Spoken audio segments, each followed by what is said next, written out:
So we've got a bit of good news today for Fallout 76. Yes, we do actually have some good news. Back around the Christmas season of 2019, just a few short weeks ago, somewhere around 500 PC players were robbed by a known glitch in the game. So people were using this to steal a whole bunch of stuff during this holiday time when a lot of people were definitely online, more people than normal because of our extra free time around that time of year.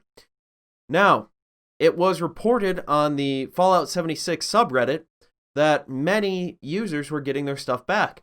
The developers had gone in, looked at previous versions of their saved games through the server issues, and were able to clone back a whole bunch of their items, which has been a great thing. Which has also led to a few players getting some duplicates of really high value, really rare loot.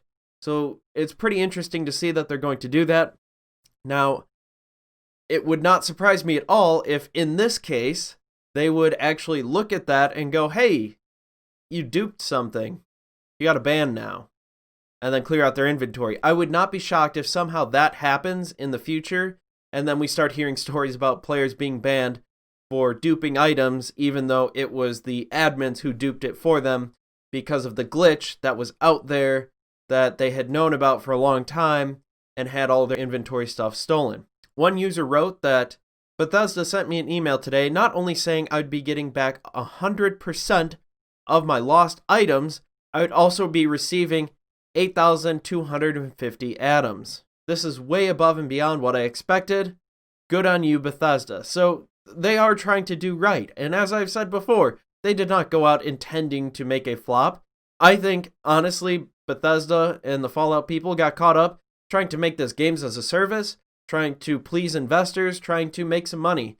And they've seen how this has backfired and has probably cost them more money than they could have imagined with this whole debacle with the bags, with the Fallout First players being targeted, this last issue with them having their items stolen from their inventory without any recourse at the time. What's nice is everybody's getting these atoms, all 8,250 of them, whether you were a Fallout First subscriber at the time or not, which is really cool because if you are a subscriber and you pay the $12.99 a month, you get $16.50 a month of atoms. This is a huge amount. This is a couple months worth of atoms. So I think it's pretty cool that they're actually going back to try to fix this. Now, as a reminder, this exploit only worked if you were a PC player. Now, if you were on Xbox or if you were on PlayStation, you were not affected by this. Overall, the general thought in the Fallout 76 subreddit is that this is a good thing, that Bethesda is trying to make right by the players. I'm really hoping with their Wastelanders content that's supposed to be coming out sometime soon-ish, in the next couple months. We aren't really sure exactly. I think Bethesda has really just had a mea culpa, had a come to Jesus moment where they realized how bad they royally screwed this up and how they messed up with the players and just tanked their public image here. I'm hoping that they fix this game, and I'm hoping that everybody just can go back and have some fun in this game. So unless you've been living under a rock, you've heard that the coronavirus, which has nothing to do with that delicious Mexican beer, has been making its way around China in the Wuhan district. I'm hoping I have said that right. Now, there's a lot of speculation onto how this all started, how this made the jump from animals to humans, but I have no idea about that. What I do know is that because of all the news that this has garnered, Plague Inc., the game that came out 8 years ago, has seen a resurgence in popularity and sales. And the creators of Plague Inc. want to remind you that this is a game and not a scientific model. So if you decide to create a virus called the coronavirus and put it in China, this would not simulate what happens in real life, how this would actually spread. It's really important to note that the developers did put a lot of work in this, and they have been recognized by the CDC that this is a great simulation. This is a great game that really does teach people how diseases can spread, but this is not a scientific model of a specific disease. This just goes to show you how a handful of people can get infected and how quickly it can spread around the world, especially if it starts in a place like China that sees a lot of traffic, has a lot of people, and a lot of people moving in and out of areas. In a statement from Rebel Inc., the developers of Plague Inc., Plague Inc. has been out for 8 years now, and whenever there's an outbreak of a disease, we see an increase in players as people seek to find out more about how diseases spread and to understand the complexities of viral outbreaks. So they, again, just want to remind everyone that this isn't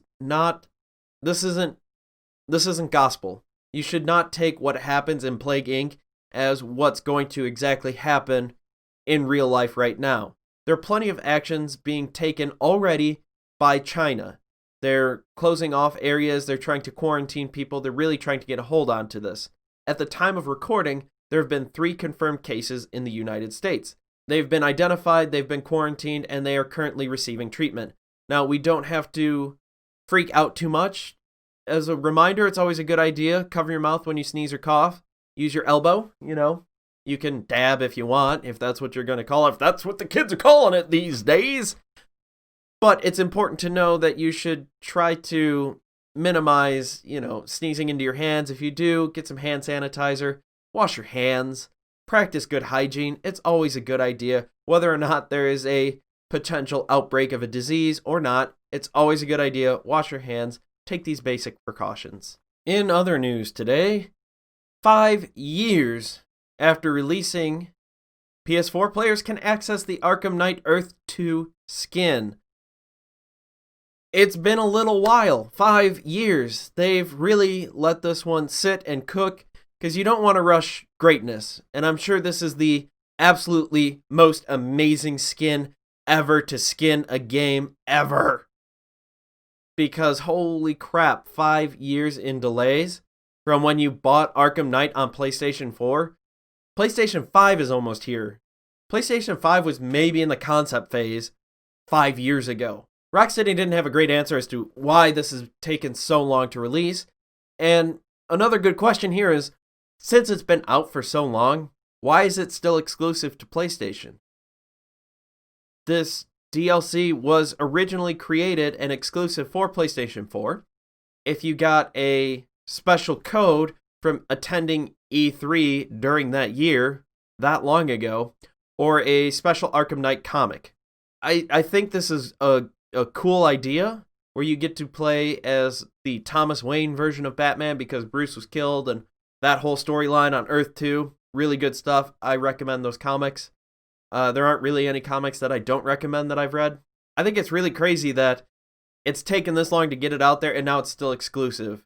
I think it should be available for purchase somehow through the rest of the stores, through PC, through Xbox, and if it ends up on the Nintendo Switch, I think they should get it there too.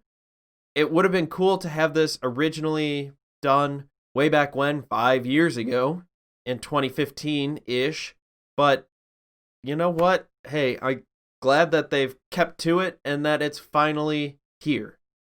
So our last story here, we have another bit of great news. We have, again, gamers helping out with the Australian fires. This time it's through the MMO EVE Online. Now, if you didn't know, spaceships are serious business. EVE is all about going around on your spaceships, joining up different corporations, mining material, being a pirate, just going around and having a good time flying your spaceship, being a captain of your spaceship. This goodwill even goes through when they help prevent a suicide. They're going around helping other players that they've noticed have changed, that have been more distant. That I think this is a great idea where they're going out and trying to help people, making sure they're okay. I'm a big advocate of self-help, where you should definitely take care of yourself mentally and physically.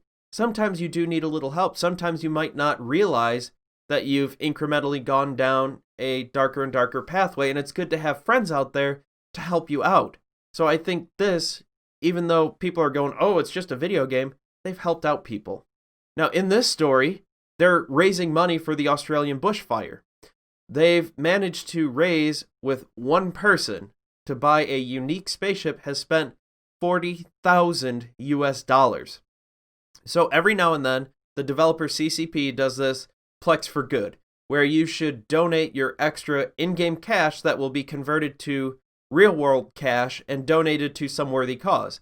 At this time, it is for the Australian bushfires, which they do need it. All this money that they raise will go to the Australian Red Cross to help out everyone affected by the fires. So what they're aiming for here is to get 1 trillion ISK. ISK is the in-game currency here, which doesn't really mean too much. You're going 1 trillion, is that a lot? Is that a little? Well, if you were to purchase that much in real life dollars, that would be equivalent to roughly 13,000 US dollars. I think that's fantastic. For getting this money, you don't actually have to spend money. So they could actually go through the game, and without ever putting in a dime, they will be able to have CCP donate to that. I think this is a great idea, a way to use this in-game currency. So I think what's really cool here is the person who's actually buying this is Scott Manley. Now, if you haven't checked out his stuff over on his channel, it's fantastic stuff. He talks about rocket ships. He's fantastic. It's so entertaining to watch him. I highly recommend going over there if you're interested in space at all. Now, he was a former EVE Online player, and he currently has 1 million people subscribed to his YouTube channel. He has said on Twitter that he's considering buying this spaceship. Now, he hasn't really played too much recently. He's had other things going on. So he decided that he would take some of his money that he's made from YouTube and put it back into this. He has put 1 million plex down. That's 3.5 trillion ISK for this spaceship that they're auctioning off. That's 40,000 US dollars. I think this is great. I think this is fantastic. He's really helping out these Australian fires. I think we could all do more. Whether you're an EVE player, go out there, try to get some ISK. Try to hit that 1 trillion goal. Maybe push it past 1 trillion. I think it would be amazing if we could raise more than $13,000 for that. I think this is all fantastic. Gamers out there helping. Scott Manley seems like a nice, genuine individual. I've really enjoyed a lot of his YouTube videos, and I'm glad to see that he's helping out around the world, doing what he can to help both promote the game, which the game is a lot of fun, but he's also promoting people to go out and act to help. Now, if you're looking to help, if you're an EVE Online player, you're familiar with this plex-for-good, I recommend that you go over there, donate what you can. Now, if you're not an online player, I recommend going to the Australian Red Cross. Find that charity online and make a donation right there. It could be as little as $1. Everything helps. I think we can all pitch in and we can all help there. I hope you enjoyed this video. If you did, give me a big old thumbs up. Don't forget to like and subscribe for more news roundups just like this. Don't forget, a little bit of self-care goes a long way, so don't forget to take care of yourself mentally and physically. If you're noticing a change in your friends, reach out to them, talk to them, have a good conversation. They might just need your help, and who knows, you might get something out of it too. Everybody have a great day, and I'll see you all in the next video.